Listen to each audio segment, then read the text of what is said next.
todos, eu sou Kleber Crispim, bem-vindos aí ao meu canal secundário Buscando os Originais.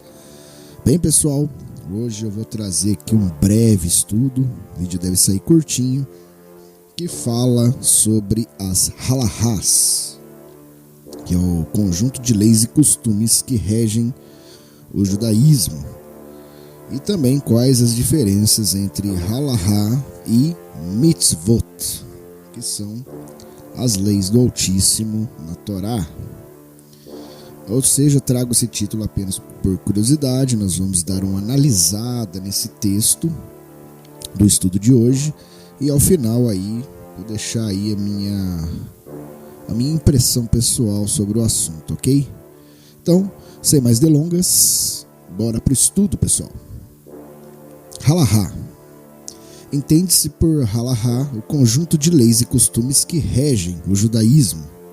A tradução literal desta palavra é caminho. A halahá é formada de mitzvot, que significa mandamentos, que foram retiradas da Torá, doraita, que em aramaico significa da Torá, das leis instituídas pelos rabinos, também traduzida por Derabanan, que em aramaico significa dos rabinos, e pelos costumes, minhag, estabelecidos pelas comunidades. Todos têm o status de lei judaica. Mitzvot doraita. As mitzvot, mandamentos, plural de mitzvah, ao pé da letra, significam somente os mandamentos estabelecidos na Torá, mas é usado de forma mais genérica para incluir todas as leis, costumes e práticas da halahá. E uma forma mais genérica ainda é se chamar de mitzvah qualquer boa ação praticada. Exercer o judaísmo é cumprir as mitzvot, ou os mandamentos. Mitzvot doraita é o conjunto de leis que foram compiladas a partir da Torá, isto é, do Pentateuco, 5 livros sagrados, e totalizam 613 preceitos. Cada mitzvah foi criada de acordo com o que é encontrado num determinado pasuk, ou versículo da Torá. Apesar de existirem outras relações com pequenas variações destas 613 mitzvot, mas sempre totalizando 613, a mais conhecida e aceita é a do Rabino Moshe ben Maimon, mais conhecido como Maimônides, o Rambam, sigla de Rabi Moisés ben Maimon. Este número 613 é a numerologia da palavra Torá. Tav, igual a 400, Vav, significa 6, Resh, 200 e Re, 5. Mais 2 para as duas mitzvot cujas existências precedem a Torá e que são 1. Eu sou o Criador teu Deus. 2. Não terás outros deuses senão a mim. Destas leis, 248 são consideradas afirmativas, uma para cada osso e órgão do corpo humano. E 365, lembram os dias do ano, são sobre ações que não devem ser realizadas. Lembramos que muitas dessas 613 mitzvot não podem ser cumpridas, pois são referentes a oferendas e sacrifícios, que só podiam ser cumpridas no Beit HaMikdash, ou Templo Sagrado, e que hoje não existe. Outras são referentes ao Estado teocrático de Israel dos tempos bíblicos, muito diferente do Estado de Israel de hoje.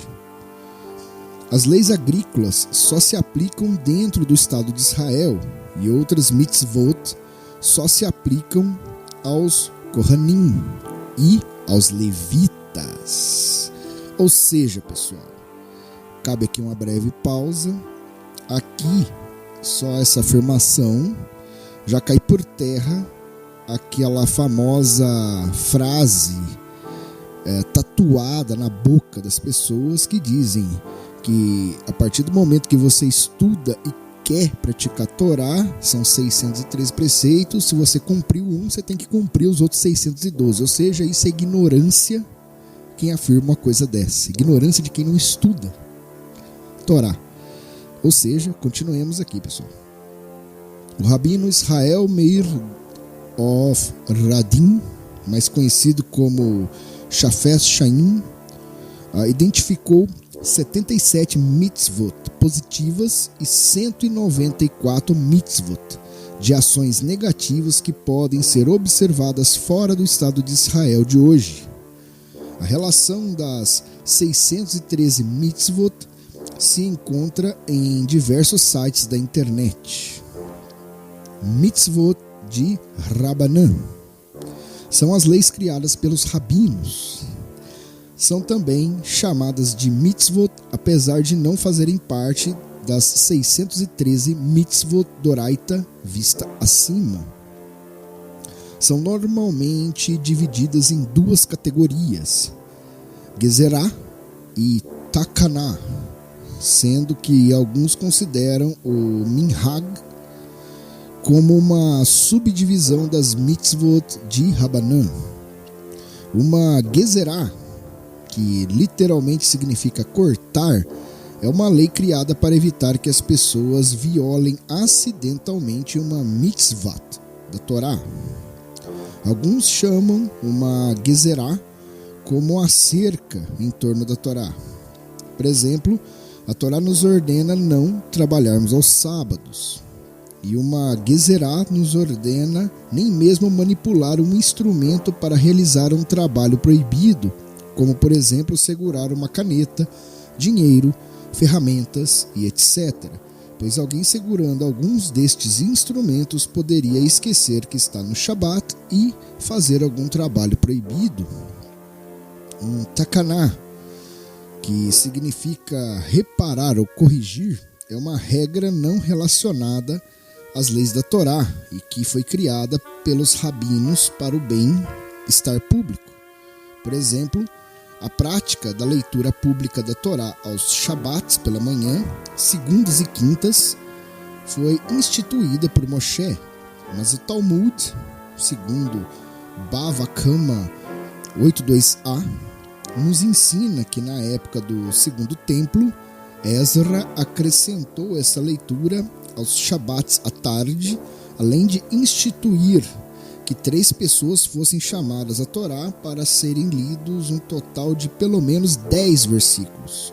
Isto, então, é uma Takaná instituída por Ezra. A mitzvah do acendimento das chamas em Hanukkah, que é uma festa após os tempos bíblicos, é também uma Takaná. Algumas Takanot variam de comunidade para comunidade. Por exemplo, cerca do ano 1000 da Era Comum, o rabino Gerson Meor Hagolah instituiu uma Takaná proibindo a poligamia, prática esta claramente permitida pela Torá e pelo Talmud. Eu discordo disso. Eu discordo que a poligamia está liberada pela Torá, pessoal. Desculpa, eu não concordo com isso. Continuemos aqui. Esta Takaná foi aceita pelos judeus Askenazi, que viviam em países cristãos onde a poligamia não era permitida, mas não foi aceita pelos judeus Sefaradi, que viviam em países muçulmanos onde a poligamia era permitida. Mitzvot de Minhag. Um Minhag é um costume que se desenvolveu por razões de mérito religiosos e continuou a ser praticado por um tempo bastante para se tornar uma prática religiosa. Por exemplo, o segundo dia dos Hagim, festas religiosas judaicas, foi originalmente instituído como uma Gezerá. para que as pessoas fora de Israel que não tinham certeza da data correta da festa não violassem as mitzvot dos dias festivos. Com a instituição do calendário matemático, deixou de existir a dúvida sobre a data correta de cada festa e a adição do segundo dia tornou-se desnecessário. Os rabinos consideraram que deveriam terminar aquela prática naquela época, mas decidiram continuá-la como um minhag. Estes minhagim fazem parte da halahá, da mesma forma que uma mitzvah, ou takaná, ou uma gezerah. A palavra minhag é também usada num sentido mais genérico para indicar uma maneira costumeira da comunidade ou de um indivíduo fazer alguma coisa religiosa. Por exemplo, pode ser minhag em uma sinagoga, ficar em pé enquanto se recita certa oração, enquanto em outra sinagoga, nesta mesma oração, o minhag é recitá-la sentado. Diferenças entre lei da Torá e lei rabínica. Ambas são consideradas como oriundas da Torá, e não se deve dizer que as leis rabínicas são leis de homens. Eu discordo disso, mas continuemos aqui. Mas existem diferenças na maneira que se aplicam as leis doraita e as leis derabanã. Uma diferença importante é a questão de precedência. E doraita tem precedência sobre derabanã. Por exemplo, porque jejuamos em Yom Kippur quando este cai no Shabat. Como ambos são leis doraita, aplicam-se as regras de precedência, sendo que as regras específicas têm prioridade sobre as regras gerais. Então, as regras específicas, como jejuar em Yom Kippur, têm precedência sobre as regras gerais de alegria no Shabat. Entretanto, como os outros dias de jejum são leis derabanã, então a alegria do Shabat tem precedência, e os outros jejuns que caem no Shabat são mudados para outro dia. Codificação da lei judaica. Existiram algumas formas de formalizar a compilação das leis de halahá. O trabalho largamente aceito foi a compilação feita no Shulchan Aruch, escrito por Rabi Yosef Karo, entre os anos de 1488 a 1575 da nossa era, que levou em conta a maioria das compilações feitas anteriormente. Como o Shulchan Aruch seguiu a prática sefarade, uma interpretação foi adicionada pelo Rabi Moshe Isserles entre os anos de 1520 a 1572, incluindo os costumes Askenazi. Bem, pessoal, sobre essa questão Askenazi, acho que muitos devem saber de quem se tratam esse povo, né? É um povo que, em um determinado período da história, eles adotaram esta identidade como um povo judeu e, na verdade, não são judeus legítimos, são oriundos ali de uma região do sul da Rússia, e entre os séculos XV e XVI acabaram migrando para a Europa, se misturando ali nas comunidades judaicas. Séculos XVIII, XIX, eles receberam uma certa oposição política dentro das próprias comunidades judaicas. Mas esse tipo de assunto vai ficar para outro vídeo. Eu estou fazendo minhas próprias investigações aqui e creio que vou conseguir eu mesmo compilar aí um estudo interessante para trazer aqui no canal sobre esse povo Askenazi, ok? Tomem cuidado com esses nomes. Então, pessoal, nós tivemos aqui esse estudo um breve estudo, uma breve conotação, né, sobre halahás e mitzvot, né?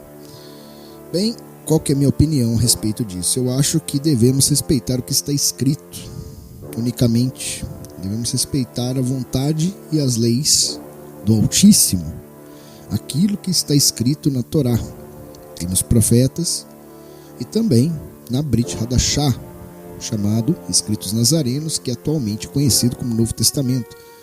Devemos prestar atenção no que está escrito e colocar em prática. Não devemos levar em consideração, pelo menos no meu ponto de vista, opiniões de rabinos, teólogos e outros líderes religiosos, pois aí sim são mandamentos de homens.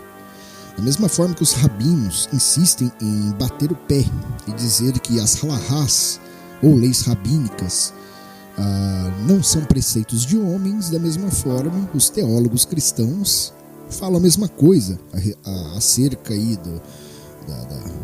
no caso do dispensacionalismo, né? Da teologia da prosperidade, né? Da trindade e outros erros aí, né? Tipo arrebatamento pré-tribulacional, da qual iremos falar num vídeo próximo. Então, todas essas doutrinas, essas coisas, essas leis feitas por homens, elas são palavras de homens. E até onde eu sei, o Mashiach, Yahushua HaMashiach, ele combateu isto de forma ali, feroz. Não só ele, assim como seus shilihim, ou seja, seus emissários, seus apóstolos, e também ali os primeiros talmidim, ou seja, os primeiros discípulos da verdadeira igreja, né? Podemos citar Shaul, Rabi Shaul, né? Traduzido por Paulo como um dos principais aí que combateram as halahás. E claro, né?